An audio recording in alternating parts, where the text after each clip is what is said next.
Recently जो incident हुआ है 2 यूरोपियन लड़कियों के साथ पाकिस्तान में, उससे सभी लोग पाकिस्तान में वाकिफ़ हैं। लेकिन कुछ चीज़ें मैं आप लोगों के साथ इस इंसिडेंट को लेके इस वीडियो में डिस्कस करूँगा एंड आई एम श्योर जो लोग इस वीडियो को देखें उनका टाइम वेस्ट नहीं होगा। और इस केस को इस इंसिडेंट को एक डिफरेंट पर्सपेक्टिव से मैं आप लोगों के साथ शेयर करूँगा कि एक आम पाकिस्तानी किस तरह सोच सकता है कि अपनी फैमिली के लिए, अपने बच्चों के लिए उसको किस तरह रहना है, उसको क्या सोचना है और एक आम पाकिस्तानी इस इंसिडेंट से क्या सीख सकता है। मैं कुछ बुलेट पॉइंट्स इस केस से रिलेटेड आप लोगों के साथ शेयर करूँगा, कुछ न्यूज़ आप लोगों के साथ शेयर करूँगा, then I will share my own thoughts and point of view. Basically Raza Dar इतने प्रोमिनेंट क्यों है इस केस में और उनके ऊपर इतना ज़्यादा जो है वो तनकीद क्यों की जा रही है, उसकी बेसिक रीज़न ये है कि रज़ा डार जो है वो इन 2 लड़कियों से मुलाकात करते हैं सिंगापुर में 2025 में। जब मुलाकात करते हैं तो ये डिसाइड करते हैं कि इन लड़कियों के साथ मिलके ये क्रिप्टो में इन्वेस्टमेंट करेंगे और ये करते भी हैं। कहा जाता है कि 2025 में 60,000 यूएस डॉलर्स की इन्होंने इन्वेस्टमेंट की क्रिप्टो में इन लड़कियों के साथ मिलके, जिसमें इनको फ़ायदा भी हुआ, 20,000 यूएस डॉलर्स का फ़ायदा हुआ। कितने dollar? 20,000 US dollars. It's mean 60,000 US dollar जब ये इन्वेस्ट करते हैं पाकिस्तानी तकरीबन 1 करोड़ 65 लाख के करीब की अमाउंट बनती है। जब इनको फ़ायदा होता है 20,000 यूएस डॉलर्स का, देन अगेन ये फिर इन्वेस्टमेंट करने का प्लान करते हैं जो कि एक ह्यूज इन्वेस्टमेंट करते हैं, like 5 lakh US dollars. 5 lakh US dollar investment फिर करते हैं ये क्रिप्टो करेंसी में इन लड़कियों के साथ मिलके, जो कि कहा जाता है तकरीबन तकरीबन 14 करोड़ रुपए पाकिस्तानी रुपीस बनते हैं।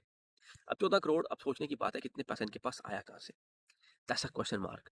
फिर जब ये इन्वेस्ट करते हैं और सेकंडली जब ये इन्वेस्ट करते हैं तो इनको लॉस होता है। अब जब रज़ा जो डार है जब इनको लॉस होता है तब ये बौखला जाते हैं। इनको पता नहीं चलता अब इनको ये पैसा रिकवर कैसे करना है। देन जो है ना वो कहते हैं ना कि जब एक इंसान मुसीबत में फँसता है ना, तो उसके बाद उसको अपने नफ़्स पे बहुत ज़्यादा कंट्रोल होना चाहिए।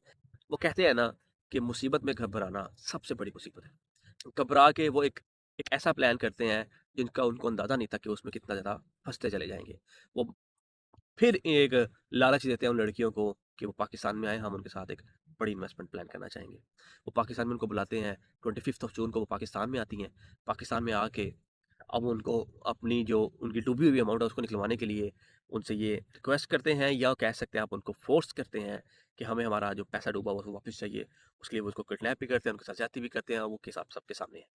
बेसिकली एक्चुअल में ये बिहाइंड द सीन स्टोरी है कि वो लॉस नहीं बर्दाश्त कर सके, उसके बाद उन्होंने सब प्रोपेगेंडा किया। कहा यह जा रहा है कि 8 लोग इन्वॉल्व थे, 8 लड़कों का 8 लोगों का जो है ना वो डीएनए टेस्ट किया गया है, 3 लड़कों का डीएनए मैच हो चुका है। मज़ीद ये कहा जा रहा है, कुछ रिपोर्ट्स ये बता रही हैं कि रज़ा डार की जो फैमिली है, उनकी तरफ से ये बयान दिया गया है कि रज़ा इस रेप में इन्वॉल्व नहीं था। अब बात ये है कि अगर इन्वॉल्व नहीं था, डायरेक्ट उसने कुछ नहीं किया, लेकिन वो इन्वॉल्व तो था ना इस पूरे गैंग में, इस पूरे साजिश में। क्योंकि अगर पाकिस्तान के कानून की बात करें, दफ़ा 375 ए की बात करें तो वो ये कहती है कि जो लोग इज्तिमाई ज़्यादती करते हैं किसी भी लड़की के साथ, बेशक वो खुद कुछ नहीं करते, लेकिन अगर वो इन्वॉल्व हैं तो वो उतने ही कसूरवार हैं जितने जो लोग एक्टिवली वो जो है ना वो ये ज़्यादती करते हैं। सो अगर कानून के मुताबिक देखा जाए तो रज़ा डार जो है वो उतने ही मुलविस हैं जितना कि दूसरे लोग। ये तो हो गया कानूनी बात। अब बात ये है कि अ, इतना पैसा 14 करोड़ रुपया इन्वेस्ट किया, क्रिप्टो में लॉस हुआ, फिर उनको ब्लैकमेल किया गया अपने पैसे को रिकवर करने के लिए, फिर चीज़ें कंट्रोल से बाहर हो गई जिसका नुकसान हुआ अल्टीमेट।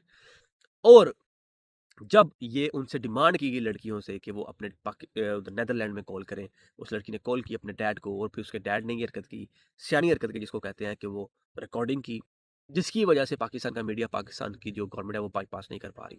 अगर वो रिकॉर्डिंग ना हो तो देयर इज़ स्ट्रांग पॉसिबिलिटी वो इस केस को किसी भी तरह का रंग दे सकते हैं, जो कि देने की कोशिश भी की जा रही है।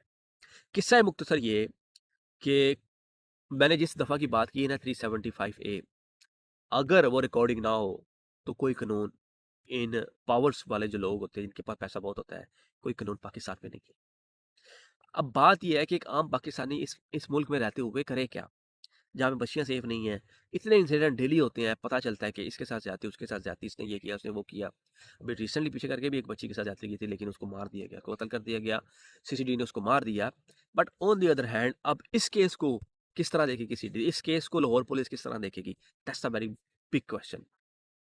लेकिन एक आम आदमी की हैसियत से मुझे ये लगता है कि किसी भी इंसिडेंट में, किसी भी ऐसे ग्रुप में इन्वॉल्व नहीं होना चाहिए।